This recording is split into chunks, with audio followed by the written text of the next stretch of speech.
ഇന്ന് നമുക്ക് registration fees നോക്കാം.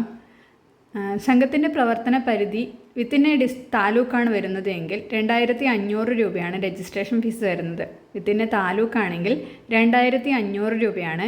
Above A taluk and less than A district ആണെങ്കിൽ 5000 രൂപയാണ്. Above A taluk and less than A district ആണെങ്കിൽ 5000 റുപ്പീസ്. വിത്തിൻ എ ഡിസ്ട്രിക്റ്റ് ആണെങ്കിൽ 6250 ആണ് രജിസ്ട്രേഷൻ ഫീസ് വരുന്നത്. വിത്തിൻ എ ഡിസ്ട്രിക്റ്റ് ആണെങ്കിൽ 6250 ആണ് രജിസ്ട്രേഷൻ ഫീസ് വരുന്നത്.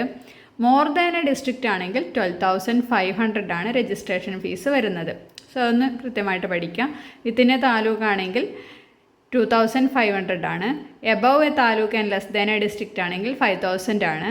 വിത്തിൻ എ ഡിസ്ട്രിക്റ്റ് ആണെങ്കിൽ 6250 ആണ്. മോർ ദാൻ എ ഡിസ്ട്രിക്റ്റ് ആണെങ്കിൽ 12500 ആണ് രജിസ്ട്രേഷൻ ഫീസ് വരുന്നത്. സോ ഓർത്ത് കഴിഞ്ഞാൽ താലൂക്കിലാണെങ്കിൽ 2500, more than 1 taluk within A district ആണെങ്കിൽ 5000, 2500ൻ്റെ ഇരട്ടി 5000 ആണ് വരുന്നത്.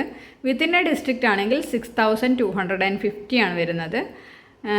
മോർ ദാൻ 1 ഡിസ്ട്രിക്റ്റ് ആണ് എങ്കിൽ വരുന്നത് എത്രയാണ്? 12500, 6200ൻ്റെ ഇരട്ടിയാണ് വരുന്നത്. ദെൻ പിന്നെ വരുന്നത് സ്കൂൾ കോളേജ് സൊസൈറ്റീസ് ആണെങ്കിൽ 100 രൂപയാണ് രജിസ്ട്രേഷൻ ഫീസ് വരുന്നത്. സ്കൂൾ കോളേജ് സൊസൈറ്റീസ് ആണെങ്കിൽ 100 രൂപ. SC/ST വിമൻ സൊസൈറ്റീസ് ആണെങ്കിൽ 500 രൂപ. സ്കൂൾ കോളേജ് സൊസൈറ്റീസ് ആണെങ്കിൽ 100 രൂപ. SC/ST വിമൻ സൊസൈറ്റീസ് ആണെങ്കിൽ 500 രൂപയാണ് രജിസ്ട്രേഷൻ ഫീസ് വരുന്നത്. ഇനി അമെൻമെൻറ്റ് ഓഫ് ബൈലോസ് രജിസ്റ്റർ ചെയ്യാനുള്ള ഫീസാണ് വരുന്നത്. അമെൻമെൻറ്റ് ഓഫ് ബൈലോസ് അതർ സൊസൈറ്റീസിന് 1000 രൂപയാണ്. SC/ST വിമൻ അല്ലെങ്കിൽ സ്കൂൾ സൊസൈറ്റീസ് ആണെങ്കിൽ 50 രൂപയാണ് ഫീസ് വരുന്നത്. അമെൻമെൻറ്റ് ഓഫ് ബൈലോസിൻ്റെ അതർ സൊസൈറ്റീസ് എനി സൊസൈറ്റിക്ക് വരുന്നത് 1000 രൂപയാണ്.